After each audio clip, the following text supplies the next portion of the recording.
आपको बता दें कि वैशाली जिले के एक शिक्षा के क्षेत्र में चर्चित प्रारंभ अवस्था से एक शिक्षक के रूप में यहाँ पदस्थापित हरिश्चंद्र कुमार जी हैं। वो मेरे बगल में है। लेकिन आपको ये भी जानकारी दे दें कि एनेक्स ग्रुप एजुकेशन से संबंधित इनकी कई संस्थाएं चलती है। इस संस्था में लगभग 10 वर्ष से ऊपर अपना योगदान दे चुके हैं। इनसे हम विशेष रूप से इसलिए बात करना चाहते हैं कि इनको अभी हाल ही में पीएचडी की मानद जो ऑनरेबल उपाधि होती है, जिससे ये डॉक्टर लोग इनको डॉक्टरेट वो आज से जानने लगेंगे। इस बात की जानकारी होने के बाद इनसे हम मिलने आए हैं और आखिर ये जो डॉक्टरेट या और मानक जो उपाधि है इनको क्यों दिया गया है, इस पे हम बात करेंगे। हरिचंद्र जी, आप जानकारी हम लोगों को देंगे कि आपको कौन सा सम्मान मिला है? पहले तो बहुत बहुत धन्यवाद। मैं बता दूं कि शिक्षा के क्षेत्र में जहां तक मेरी कोशिश रही है कि मैं समाज को जितना भी अगर मेरा हो सके तो 1% भी अगर मैं अपने समाज के लिए कुछ कर पाऊं तो करूं। तो ऐसा क्या था ना कि जब मैं स्टूडेंट लाइफ में था तो उसी समय से लोग पूछते थे कि क्या करना है क्या करना है। तो बस अपने सारे दोस्तों को मैं यही बताता था कि मेरे लाइफ में बस एक ही गोल है कि समाज को कुछ अच्छा कर दूं। शिक्षा के क्षेत्र में कुछ करना चाहता हूं। आगे चल के मुझे बहुत सारे स्कूल कॉलेज वगैरह वगैरह इन सारी चीज़ों को खोलना है। और मैंने इसकी शुरुआत पहले तो सीखने की बात कर सकते हैं। तो सीखने की शुरुआत मैंने 2009 में शुरू कर दिया था कि मैं उस समय इग्नू में एक शिक्षक के तौर पे काम कर रहा था। इग्नू के बाद मैंने नालंदा ओपन यूनिवर्सिटी के लिए भी काम किया। नालंदा ओपन यूनिवर्सिटी में काम करने के बाद मुझे लगा कि अभी दूसरे जगह केवल काम कर करके समाज को बहुत ज़्यादा नहीं बदला जा सकता है। मुझे लगा कि अपना कुछ होना चाहिए। तो मैंने 2011 में मई 2011 मुझे बहुत याद आ रहा है कि मुझे लगा कि चलिए अपना कुछ एजुकेशनल इंस्टीट्यूशन होना चाहिए। मैंने एक नाम रखा Annex Institute of Technical Education. उस Annex Institute of Technical Education के बैनर तले मैंने काम करना चालू किया। कंप्यूटर के छोटे छोटे कोर्सेज मैंने करवाना चालू किया। कंप्यूटर के जब छोटे छोटे कोर्सेज हो रहे थे, क्योंकि हमें लग रहा था कि उस समय एक डिजिटलाइजेशन का एक बड़ा सा दौर चल रहा है, तो बच्चे पढ़ेंगे भी अच्छा से, पढ़ाई भी होगी और नौकरी के लिए हमें लग रहा था कि डिजिटल क्षेत्र से ज़्यादा किसी क्षेत्र में अभी नौकरियां नहीं आएंगी शायद नियर फ्यूचर तक में। फिर मुझे लगा कि annex Institute of Technical education एक बैनर केवल छोटे कोर्सेज के लिए है, तो क्यों ना मैं कुछ किसी यूनिवर्सिटी के साथ जुड़ करके यूनिवर्सिटी कोर्सेज की तरफ बढ़ूं।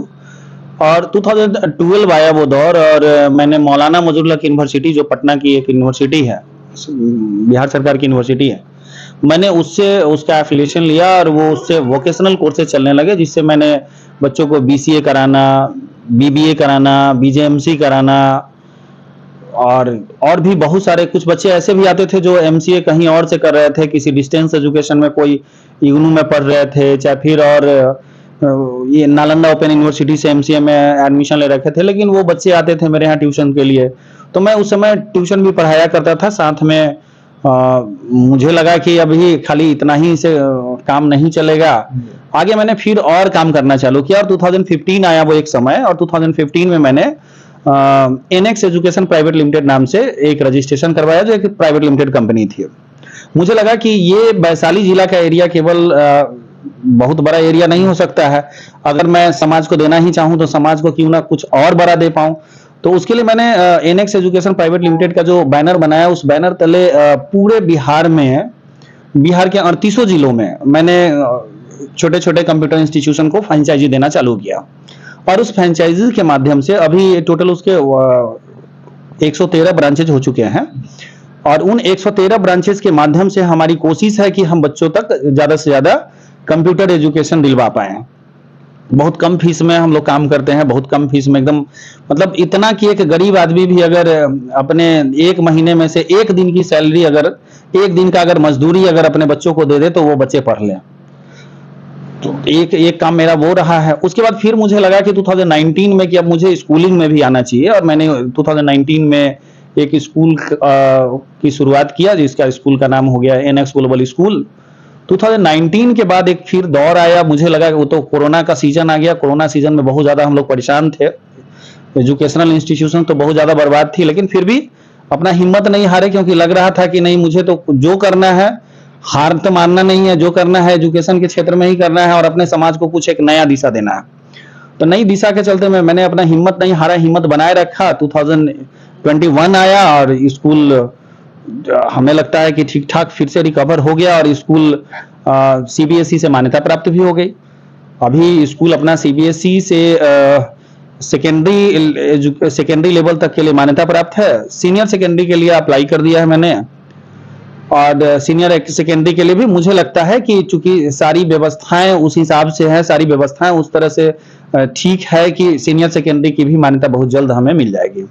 इस बीच में मुझे लगा कि बैठ करके क्या करना है, तो मैं तब तक बीच बीच में कुछ कुछ बुक भी लिखा कर रहा था, और मेरी 4 किताबें भी मार्केट में है। एक फंडामेंटल ऑफ आईटी करके, एक पीसी सॉफ्टवेयर करके है, एक जावा प्रोग्रामिंग करके है, और एक डेटा स्ट्रक्चर यूजिंग सी करके है। मैंने इस बीच में इन 4 किताबों को भी लिखा।